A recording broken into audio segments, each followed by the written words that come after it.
Neither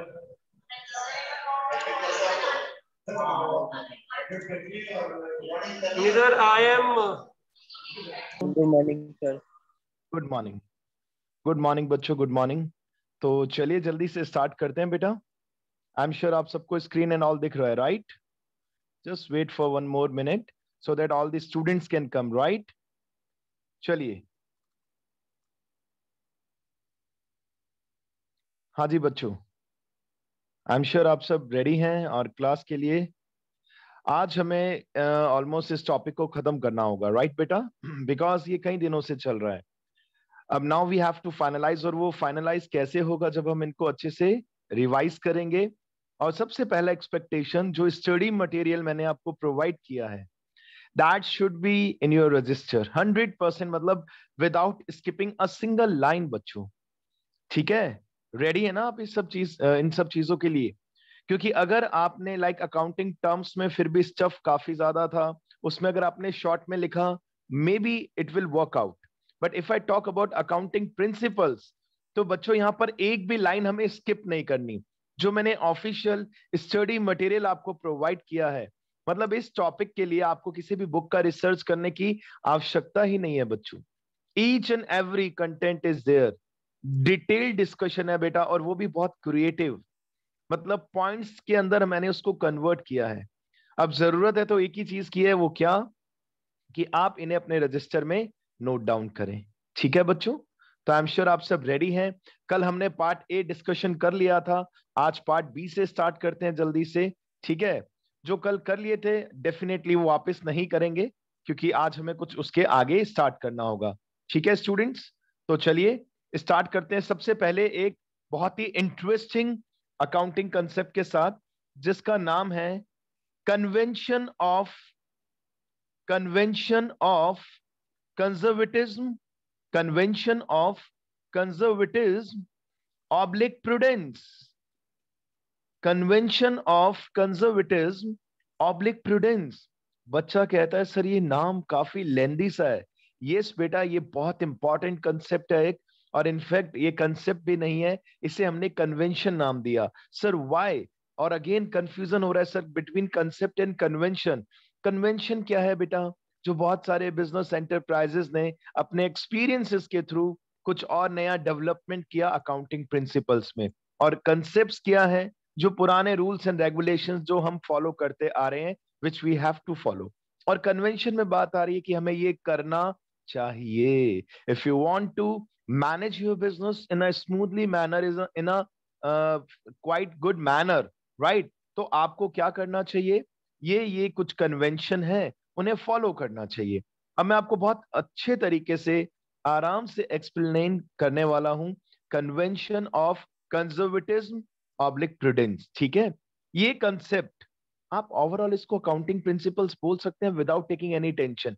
इस convention का main सबसे पहला जो नॉलेज है वो क्या है? कि अगर आपके बिजनेस में ईयर के एंड में कुछ क्लोजिंग स्टॉक बच जाए, कुछ क्लोजिंग स्टॉक बच जाए, और अगर आपको इसकी दो वैल्यूज दिखती हैं, number one is suppose cost price, number two is realisable value. Number one is cost price, number two is realisable value. अब कंफ्यूज नहीं होना, मैं एक एक पॉइंट आपको एक्सप्लेन करने वाला हूं। What is the meaning of cost price? Suppose आपका मोबाइल का शोरूम है, ठीक है? अब आपके पास ईयर के एंड में जो मोबाइल का स्टॉक बचा वो था सपोज 5 लाख रुपीस का। ये था इसका ओरिजिनल कॉस्ट प्राइस। ठीक है बेटा? Is it okay? Mobile showroom है, ईयर के एंड में स्टॉक बच गया, ठीक है, मैंने अमाउंट को ज्यादा ले ली, you can manage it out, right बेटा? कॉस्ट प्राइस था 5 lakh rupees. If I talk about realisable value, वो वैल्यू जो कस्टमर से अब आपको मिल सकता है, वो वैल्यू जो कस्टमर से अब रिलीज हो सकता है बेटा, that is known as realisable value. अब सपोज ये 4,60,000 है, ये कितना है बच्चों? 460। ओरिजिनल कॉस्ट दिख रहा है गुड्स का 5 लाख रुपीस, और रियलाइजेबल वैल्यू दिख रहा है बच्चों 4,60,000। तो हमें कौन सा प्राइस चूज करना है? हमें इसे कौन से प्राइस पे रिकॉर्ड करना है? Which ever is less, which ever is less. यानी कि ईयर के एंड में अगर आपके पास स्टॉक बच जाता है और अगर उसकी दो दो वैल्यूज हैं, हमें उसे उस प्राइस पे रिकॉर्ड करना है, विच एवर इज दिस। बच्चा कहता है सर ऐसा क्यों? क्योंकि जो प्राइस अब आपको मिल सकता है, जो प्राइस आज की डेट में उस गुड्स का है, आप उसे उसी पे रिकॉर्ड कर सकते हैं। और अगर आपने अनफॉर्चुनेटली, कोइंसिडेंटली उसे ज्यादा पे सेल किया तो वो आपके लिए प्रॉफिट बन जाएगा, no issues at all. But एक चीज क्लियर समझ लीजिए, क्योंकि आगे प्रैक्टिकल चैप्टर्स में दिखने वाला है और उस टाइम हम आपसे फिर से बात करेंगे कि बेटा याद है हमने आपको कहा था जब हम अकाउंटिंग प्रिंसिपल्स पढ़ रहे थे कि एक कन्वेंशन है, convention of conservatism oblique prudence. ये कहता है कि अगर ईयर के एंड में आपके पास स्टॉक बचा है और इसकी दो दो वैल्यूज हैं, प्लीज बताइए एक बार ऑल ऑफ यू, कौन सा प्राइस लिखेंगे हम? यस, आप अनम्यूट कर जो सकते हैं आई थिंक। जिसमें हम यस बेच बच्चों, सकते हैं Best वो कम है। price, reasonable which price. Ever is less, एक ही आंसर है बच्चों, विच एवर इज लेस। बात खत्म, खत्म बेटा। प्लीज अब अपना सिस्टम म्यूट कर लीजिए और आइए। अभी तो मैंने इसका ये छोटा बच्चा बताया, अब इसके बड़े भैया की बात, और वो सबसे इंपॉर्टेंट है। अब इसका सेकंड डिस्कशन सुनिए, पार्ट 2। ये था पार्ट 1। ये आज का हमारा पहला अकाउंटिंग कंसेप्ट जो हम समझ रहे हैं, convention of conservatism oblique prudence. Closing stock की बात हो गई। अब सेकंड डिस्कशन सुनिए जल्दी से। तो जिन बच्चों ने लेटेस्ट ज्वाइन किया है, अब सबसे इंपॉर्टेंट डिस्कशन के लिए तैयार हो जाइए बेटा। For all the for all the anticipated losses, for all the anticipated oblique possible losses, we should prepare provision in advance. We should prepare गुल्लक in advance. सर गुल्लक? अभी आपने प्रोविजन बोला था, अब आप गुल्लक बोल रहे हो। यस बेटा, यस, बिल्कुल। We should prepare provision in advance. यानी कि अगर आपको अपने बिजनेस में सेफ गेम खेलना है तो what you should do, you should prepare provision in advance. अभी मैं एक्सप्लेन करूंगा, डोंट वरी बेटा। As this is a policy of playing safe, as this is a policy of playing safe. अब बच्चा कह रहा है सर कहानी समझ में नहीं आई। नहीं आई, बहुत से बच्चों को ये स्टोरी समझ में नहीं आई। प्रोविजन को लोकल लैंग्वेज में आप क्या वर्ड बोल सकते हो? गुल्लक।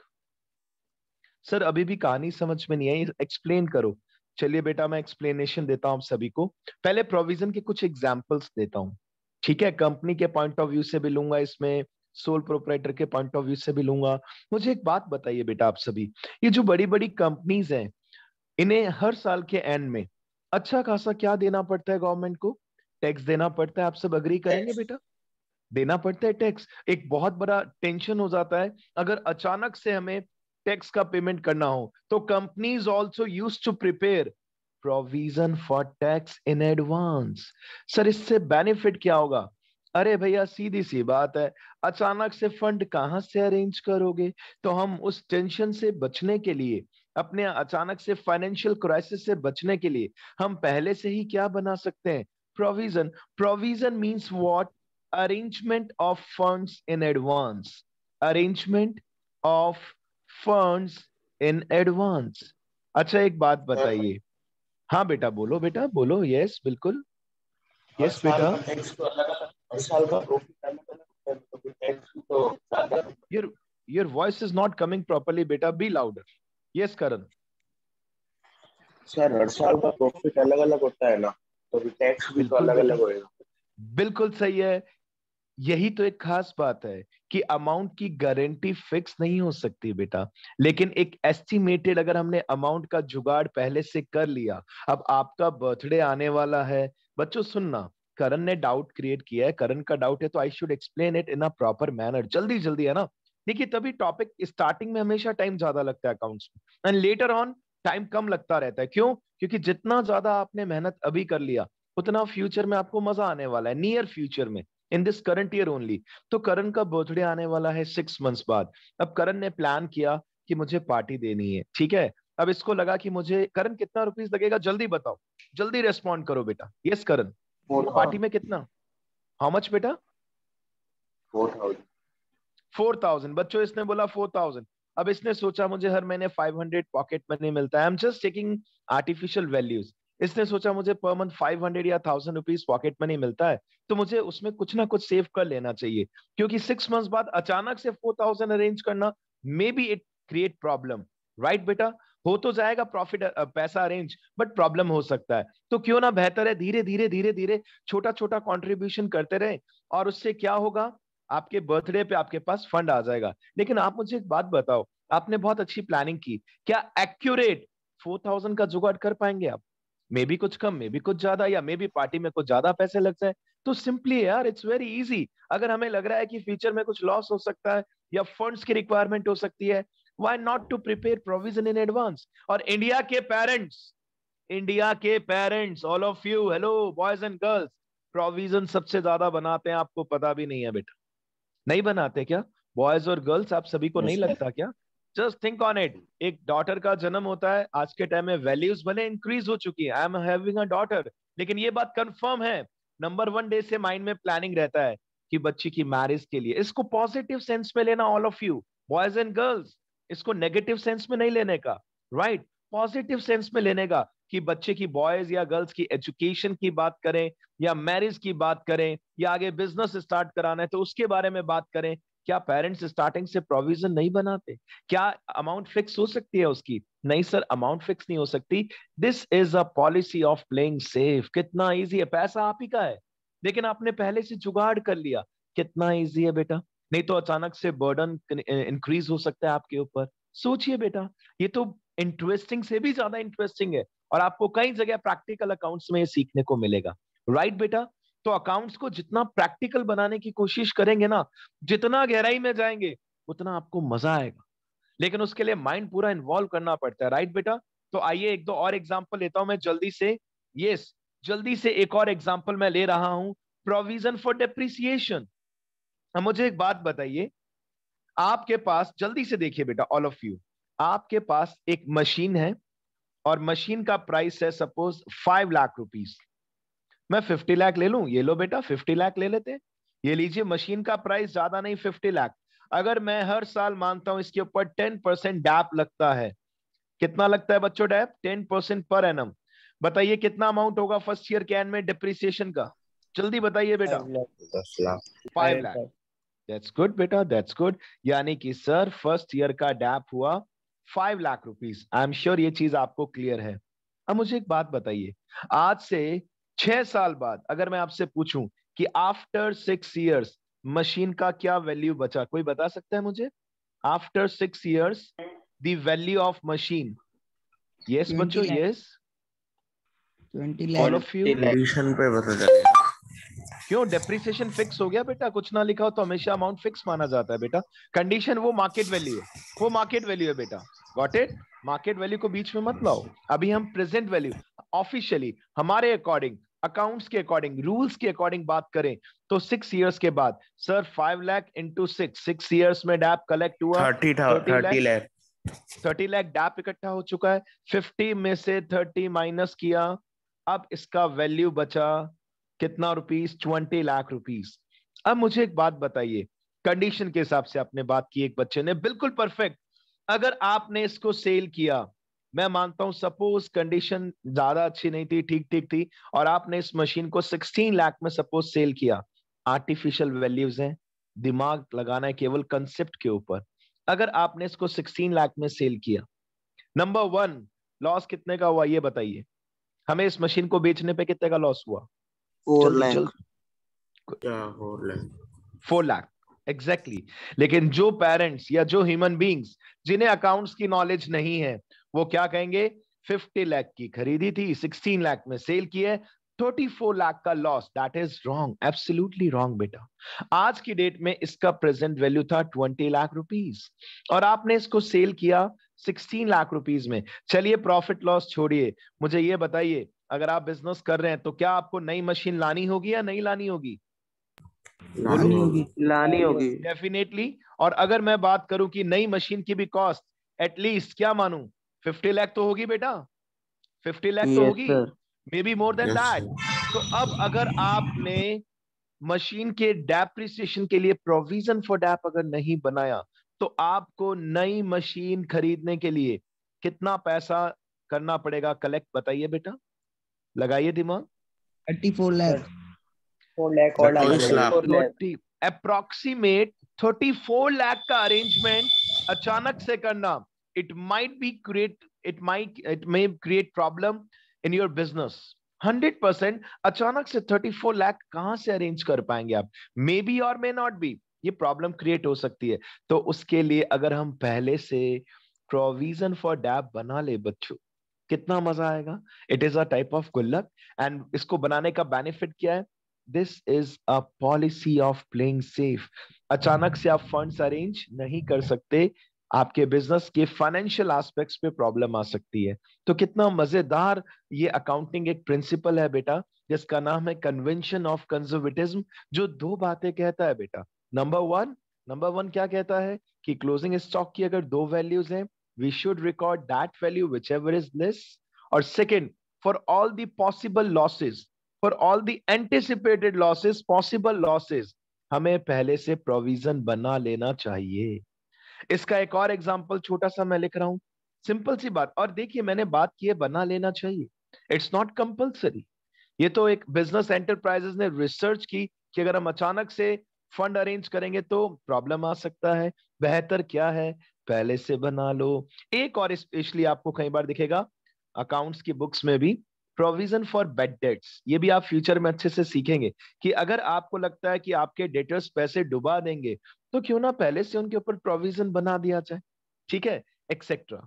अब आपका फर्ज है कि आप एक बार इसका स्टडी मटेरियल घर पे रीड आउट करें और फिर अपने डाउट्स क्रिएट करें, ठीक है।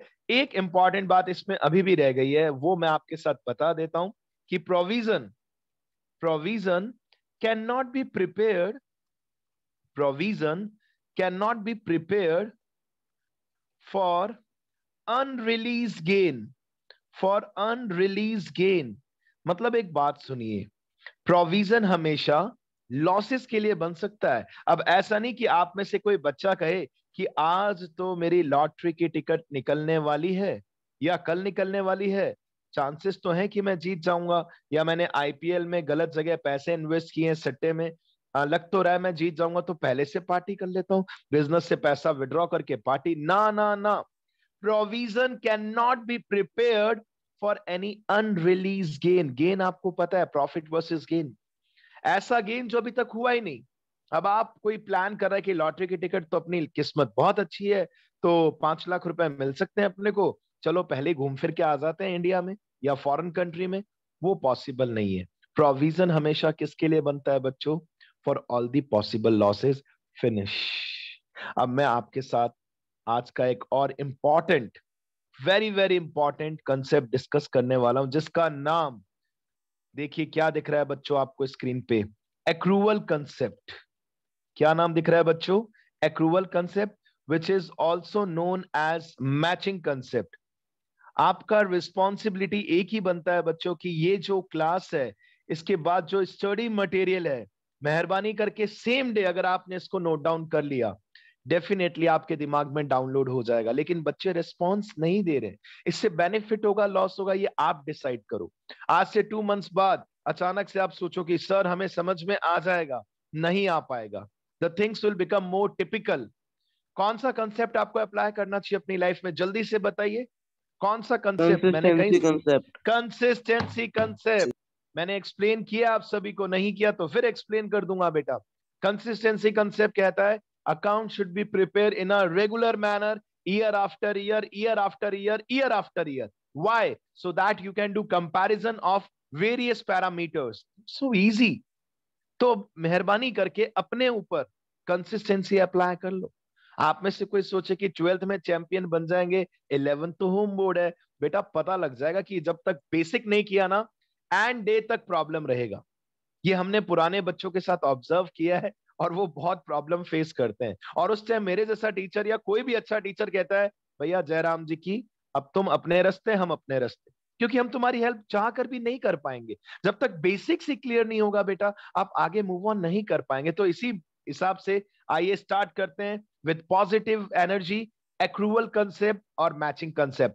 पूरा अकाउंट्स इसी के ऊपर बेस्ड है। Entire accounts is based on accrual concept. क्या कहता है सर, थोड़ा सा एक्सप्लेन कर दो। ये लीजिए बच्चों, ये सबसे पहली बात कहता है कि businessman has to show all the actual expenses incurred in a particular year. All the actual expenses which are related to current year. All the actual expenses which are related to current year should be shown in the category of expense. Should be shown in the category of expense. Is it okay बच्चों?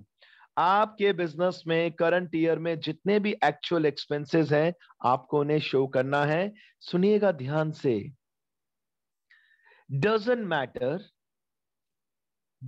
matter cash paid less or more. अब ये देखिए कितना important discussion start किया हमने. मतलब जितने भी एक्चुअल एक्सपेंसेस हैं बच्चों जो इस करंट ईयर से रिलेटेड हैं, that should be shown in the category of expense. Doesn't matter cash paid less और मोर. एग्जांपल लेता हूं. अभी ये हाफ बात है बेटा, अभी ये हाफ बात है. एग्जांपल लेते हैं. आपको सैलरी पे करनी चाहिए थी. Salary to be paid ₹2 lakh in the entire year. Actually paid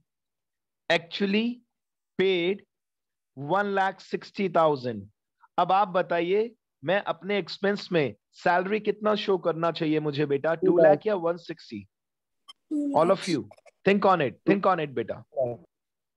2 lakh. अब बच्चा कह रहा है सर पैसे तो 160 गए हैं, कैश तो हमने 160 पे किया. डजंट मैटर, जो रिमेनिंग है उसे हम क्या कहते हैं? Outstanding salary. कोई बात नहीं, उसे हम अपने एक्सपेंसेस की कैटेगरी में ऐड कर देंगे.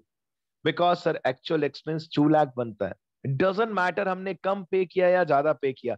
यानी कि एक बात कंफर्म है, outstanding expenses and prepaid expenses दोनों को यहां पर इंपॉर्टेंस हमने दी है कि भैया हमें तो एक्चुअल एक्सपेंस दिखाना है. Doesn't matter the amount paid is less और मोर, नो इश्यूज. अरे एक बात बताओ, जो 40 कम पे किया वो खा थोड़ी ना जाएंगे हम. We have to pay that salary to our employ. Doesn't matter next year में दे देंगे, अप्रैल में दे देंगे, मई में दे देंगे, लेकिन क्या नेक्स्ट ईयर देने से वो एक्सपेंस नेक्स्ट ईयर का बन जाएगा? It's a big question. बिल्कुल नहीं. If it is related to current year it should be shown in the category of actual expense. यानी कि इस कंसेप्ट का पहला पड़ाव ये कहता है कि हमें अपने बिजनेस में एक्चुअल एक्सपेंस शो करने चाहिए. That's wonderful. Number 2, actual expenses के साथ साथ अब हमें अपने बिजनेस में एक्चुअल रेवेन्यूज को भी शो करना चाहिए. All the actual revenues should be shown in the books of accounts. So easy बेटा, so easy. अच्छा, इसकी खास बात क्या है? एक खास बात यह है कि सर भले हमें पैसा कम मिला भले ज्यादा मिला, ये रेलेवेंस नहीं रखता.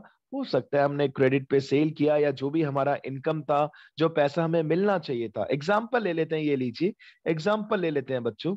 हमें कमीशन रिसीव होना चाहिए था. कमीशन टू बी रिसीव्ड ₹80,000 और एक्चुअल में रिसीव हुआ है 60,000. Actual receive 60. अब आप बताइए 60 लेंगे या 80 लेंगे बच्चों? बताइए. 80,000.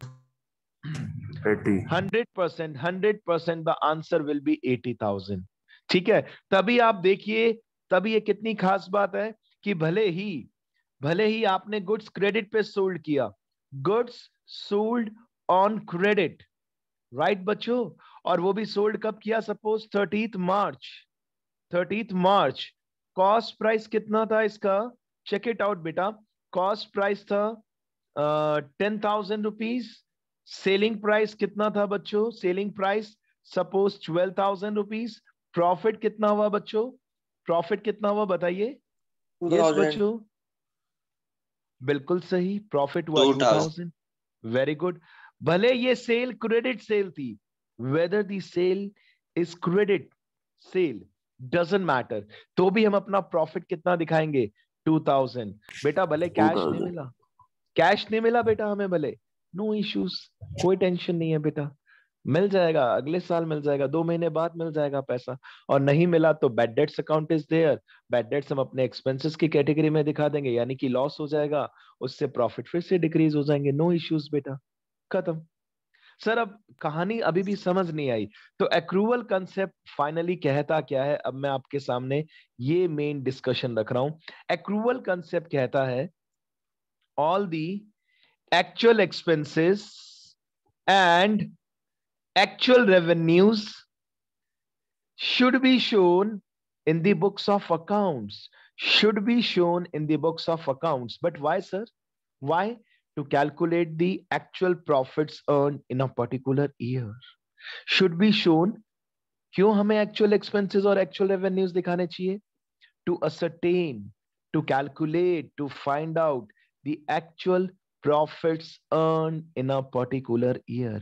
तो मजाक थोड़ी ना, आप सोचिए फाइनेंशियल स्टेटमेंट जब आप बनाएंगे, जब आप ट्रेडिंग पीएनएल अकाउंट सीखेंगे इस साल, सबसे इंपॉर्टेंट टॉपिक, तब आपको क्या देखना है, आपको क्या सीखना है, कैसे अकाउंट्स मेंटेन करने हैं।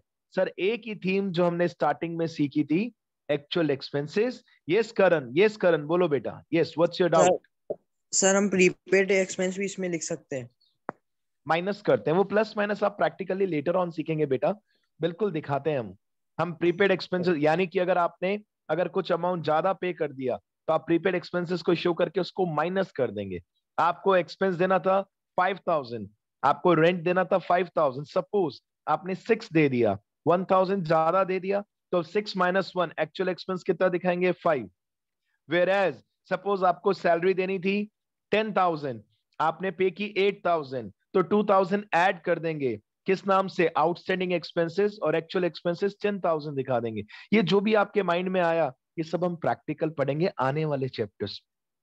लेकिन एक बात कंफर्म है कि सबसे इंपॉर्टेंट आज के दोनों कंसेप्ट हमने डिस्कस कर लिए, जिसका नाम है, एक था कंजर्वेटिज्म और दूसरा आपको दिख रहा है स्क्रीन पे बेटा, accrual concept, which is also known as matching concept. तो दोनों का डिस्क्रिप्शन, एक्सप्लेनेशन आपको स्टडी मटेरियल में अलग अलग जरूर दिखेगा, बट अगर आप दोनों की थीम देखेंगे और बुक्स में भी रिसर्च करेंगे, तो आपको दोनों में से एक के नीचे लिखा हुआ दिखेगा कि दूसरा भी इसी के ऊपर बेस्ड है, राइट? यानी मैचिंग के नीचे या एक्रूवल के नीचे आपको लिखा हुआ दिखेगा कि जो दूसरा कंसेप्ट है ये भी इसी के ऊपर बेस्ड है। तो हम तो बच्चे को कहते हैं बेटा भले आप दोनों पढ़ लो, लेकिन दोनों की थीम एक ही है। अब इसी से रिलेटेड अब मैं इसका हाफ करने वाला हूं। सर हाफ मींस व्हाट, क्या कहना चाह रहे हैं आप? आइए आज का नेक्स्ट अकाउंटिंग कंसेप्ट, जिसका नाम है रेवेन्यू रिकॉग्निशन कंसेप्ट, काफी इंटरेस्टिंग है। और अब जो आपने अभी तक मेहनत की है उसमें आपको बस कुछ भी नहीं है, 1 मिनट का 2 मिनट का और एफर्ट्स करना है। आप कहेंगे सर रेवेन्यू रिकॉग्निशन कंसेप्ट तो सबसे ही इजी है, हमें विद इन अ मिनट समझ में आ गया। रेवेन्यू, एक क्वेश्चन अराइज हुआ कि आखिर रेवेन्यू को रिकॉग्नाइज कब किया जाए, भाई कब माना जाए कि यस ये रेवेन्यू हमारा रेवेन्यू है। अ सिंपल क्वेश्चन, जिस ईयर में आपने ट्रांजैक्शन किया है उसी ईयर में आपको उस रेवेन्यू को कंसीडर करना पड़ेगा। देखिए लिखा है रेवेन्यू शुड बी रिकॉग्नाइज, मतलब एक बात सुनिए, आप कह रहे हो सर मैंने पूरे ईयर में है ना क्या किया, 50 लाख रुपए का सेल किया, लेकिन सर पैसे नहीं मिले। मैं आपको एग्जांपल देता हूं, revenue should be recognised in the year when it is occurred, when it is occurred, cash 100% received or not doesn't matter, doesn't matter। अब मैं आपको एक्सप्लेन करने जा रहा हूं बच्चों, ध्यान से सुनना। अभी आपने एक्रूवल कंसेप्ट के अंदर एक बात पढ़ी थी, सुनना ध्यान से बेटा। अभी अभी आपने एक्रूवल कंसेप्ट के अंदर एक बात पढ़ी थी, और वो बात क्या थी, ध्यान से देखिए, कि हमें क्या करना है, actual expenses and actual revenues को कंसीडर करना है। बेटा एक तो प्लीज छोटे बच्चों की तरह अपना थिंकिंग मत रखना, आपको अपना माइंड एक बड़े लेवल पर लेके जाना चाहिए, राइट? आपने एक्रूवल कंसेप्ट में अभी अभी एक बात सीखी थी कि हमें एक्चुअल एक्सपेंसेस और एक्चुअल रेवेन्यूज को कंसीडर करना चाहिए। एक्सपेंसेस आपको भी पता है क्या होता है, रेवेन्यूज गुड्स सोल्ड किया, कमीशन मिला, वो सब क्या है, आपका रेवेन्यू है। अब अगर रेवेन्यू रिकग्निशन कंसेप्ट की बात की जाए तो उसको केवल हाफ कह दो, यानी एक्चुअल रेवेन्यूज वाला पॉइंट कहो या रेवेन्यू रिकग्निशन कहो, बात एक ही है। एक इंपॉर्टेंट क्वेश्चन आप में से एक बच्चे ने मुझसे पूछा कि सर मैंने पूरे ईयर के अंदर 50 लाख रुपीस की सेल की, कितने रुपीस की बच्चों बताइए कंफर्मेशन के लिए, class is going on in a 50 proper lakh. Manner.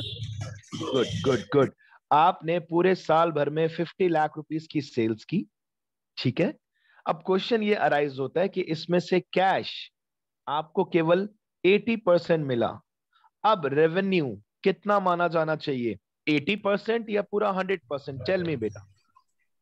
Yes बेटा बताओ, सोचिए, थिंक ऑन इट, 100%। सोच लो, सोच लो। 80%। आपने सेल की है 50 लाख रुपीस की, कितने रुपीस की सेल की बच्चों, 50 लाख रुपीस की सेल की आपने, लेकिन कैश आपको केवल कितना रिसीव हुआ है बेटा, सर हमें कैश रिसीव हुआ है only 80%। It's a big question भाई, बिजनेसमैन के हिसाब से सोचिए, सर कैश हमारा रेवेन्यू कितना माना जाना चाहिए, 40 लाख या 50 lakh? The final answer will be 50 lakh rupees. बेटा एक बात सुनो ना, अगर आपने क्रेडिट सेल किया, जिसको भी डाउट है ना, मैं उस बच्चे के हिसाब से एक्सप्लेन कर रहा हूं कि ये जो 20% सेल की थी ना क्रेडिट पे, विच इज 10 लाख रुपीज, इसका पैसा सपोज आपको 5th अप्रैल में मिला था, नेक्स्ट ईयर की 5th अप्रैल को, और मैं 5th अप्रैल आपकी दुकान पहुंच गया। किसको कम समझ में आया पहले मुझे बताओ जल्दी से, आई टेक एग्जाम्पल। यस ये बेटा प्लीज बताइए, रेवेन्यू वाली बात किसको कम समझ में आई, बी ऑनेस्ट, जल्दी जल्दी जल्दी, so that I can make you clear. बेटा आप में से जिस बच्चे को सबसे, हाँ करण, क्या यार करण तुम्हें ही टेंशन होता है, बाकी तो सब हमारे बच्चे, और किसी को टेंशन नहीं है, ऑल ऑफ यू। चलिए भाई करण के पास, बच्चों मैं करण के पास पहुंचा 5th ऑफ अप्रैल को और मैंने इससे बात की, ठीक है। अब करण मुझे आंसर देना अनम्यूट करके। और करण कैसे हो बेटा, कैसे हो बढ़िया आप? ठीक है जी। और बेटा बढ़िया हूँ कितने सर। पैसे आगे, कितने पैसे आगे 5th अप्रैल को मैं तुम्हारे पास आया, कितना कैश आया आज तुम्हारे पास, बताओ। 10 लाख। 10 लाख, अरे वाह बच्चों क्या बात है यार, ये तुम्हारा दोस्त तो बहुत ही शानदार वर्क कर रहा है। अभी तो नया बिजनेस स्टार्ट हुआ है करण, 5 दिन हुआ है, 10 लाख रुपए आगे, इतना सेल कर दिया, दैट्स वंडरफुल। क्या क्या सच किया यार, 10 लाख का सेल कैसे हो गया? आपका आंसर क्या होगा बेटा, बताइए, what will be your sir good, जो एनी प्रोडक्ट आइडिया? मंगाए थे और सेल कर रहे थे। अब जब मैंने रिसर्च किया तो करण से पता चला, क्या पता चला बच्चों पता है कि अरे ये करंट ईयर की सेल नहीं है, ये सेल कौन से ईयर की है, ये सेल प्रीवियस ईयर की है। Think on it. तो मैंने कहा यार करण फिर तो ये प्रीवियस ईयर का एक्सपेंस वो रेवेन्यू माना जाना चाहिए, बिकॉज ये एक्टिविटी ये ट्रांजेक्शन तो लास्ट ईयर में हुआ था। इसने फिर आर्ग्यू किया, अरे सर क्या बात कर रहे हो यार जितेश, पैसा तो अभी मिला है मुझे। मैंने कहा यार देखिए, अकाउंट्स एक्रूवल कंसेप्ट पे चलता है। जिस ईयर में, एक बात सुनो, आपकी नई नई जॉब लगी, अब आप सब सुनना बेटा, अब म्यूट कर सकते हो आप करण। बच्चों जल्दी सुनिए because class is about to end, तो उससे पहले एक इंपॉर्टेंट बात सुननी चाहिए। आपका नया नया जॉब लगा, ठीक है, और जॉब लगा सपोज अप्रैल में, मुझे जल्दी से बताइए अप्रैल की सैलरी कब मिलेगी, any of you, any of you? Sir April ending. April के एंड में, और मे बी हम ये कह सकते हैं मई के फर्स्ट वीक में, जनरली ऐसा भी होता है बेटा, फर्स्ट मई, ऑर्गेनाइजेशंस। मतलब मई फर्स्ट वीक। बिल्कुल बिल्कुल बिल्कुल। अब ध्यान से सुनना बेटा, अप्रैल से आपकी कहानी स्टार्ट हुई और बढ़िया चल रही थी बेटा, बहुत ही बेहतरीन चल रही थी। मुझे ये बताइए मार्च मंथ की सैलरी कब मिलेगी? पूरा 12 मंथ्स आपने वर्क किया, पूरा 12 मंथ्स, किस्मत अच्छी थी, 1 अप्रैल को जॉब लगी, अकाउंट्स में टेंशन ही नहीं रहा। मुझे जल्दी से बताइए मार्च की सैलरी कब मिलेगी, करंट ईयर में या At next the year end में? of March or in the next year, April. End of March, 31 मार्च को वी कैन से सर अप्रैल के फर्स्ट वीक में, या we can say next year के अंदर मिलेगी। तो एक बात बताओ फिर, इस करंट ईयर में कितने मंथ्स की सैलरी को मैं अपना इनकम ट्रीट करूं, 11 मंथ्स और 12 months? 12 months. 12। The answer is 12 months बेटा। अब बच्चा कहेगा सर मेरे पास पूरे ईयर में सैलरी तो 11 कैश तो 11 मंथ्स की आई है सर, क्योंकि मार्च की सैलरी तो मेरे पास नेक्स्ट ईयर में आई है, अप्रैल 5 को आई है। अरे so what, income tax department भी यही कहता है कि मेहरबानी करके अपने अकाउंट्स कौन से बेसिस पर बनाइए, एक्रूअल बेसिस पर। ठीक है, यानी कि मैं फिर से अगर रिपीट करूं तो देखिए 1 मिनट में शॉर्ट एनालिसिस अगर मैं आपके साथ करूं, शॉर्ट में डिस्कशन, सर एक्रूअल कंसेप्ट बोलिए या फिर मैचिंग कंसेप्ट बोलिए, बोथ आर सेम, दोनों सेम है 100%। और इसके अंदर हम समझते क्या है कि हमें अपने बिजनेस के एक्चुअल एक्सपेंसेस को, एक्चुअल रेवेन्यूज को, सबसे पहले एक्चुअल रेवेन्यूज को एक्चुअल एक्सपेंसेस से कंपेयर करना चाहिए to find out the actual profits. और अगर मैं केवल और केवल रेवेन्यूज के ऊपर बेस बात कर लूंगा, केवल रेवेन्यूज से रिलेटेड, तो वो मेरा कौन सा कंसेप्ट बन जाएगा बच्चों, बताइए कौन सा कंसेप्ट? रेवेन्यू। वेरी गुड बेटा, वेरी गुड। अब ये तो शॉर्टकट टेक्निक है, अगर आप लगा लेते हैं दिमाग में तो आप कहेंगे sir it is very easy, बात खत्म खत्म। अब बेटा मेरी तरफ से ये चैप्टर वाइंड अप है, कुछ भी नहीं है, एक आध छोटा मोटा प्रिंसिपल बचा है तो वो आप अपने आप पर्सनली कर सकते हैं और मुझसे डाउट्स पूछ सकते हैं, because tomorrow I am going to start the practical discussion. अब मैं इस चैप्टर का प्रैक्टिकल डिस्कशन आपके साथ करूंगा, ठीक है। मीनवाइल अगर जो हल्का फुल्का टाइम बचा है वो भी मैं डिस्कशन कर लेता हूं। एक और छोटा सा कंसेप्ट है जिसका नाम है ऑब्जेक्टिविटी कंसेप्ट। ऑब्जेक्टिविटी कंसेप्ट क्या क्या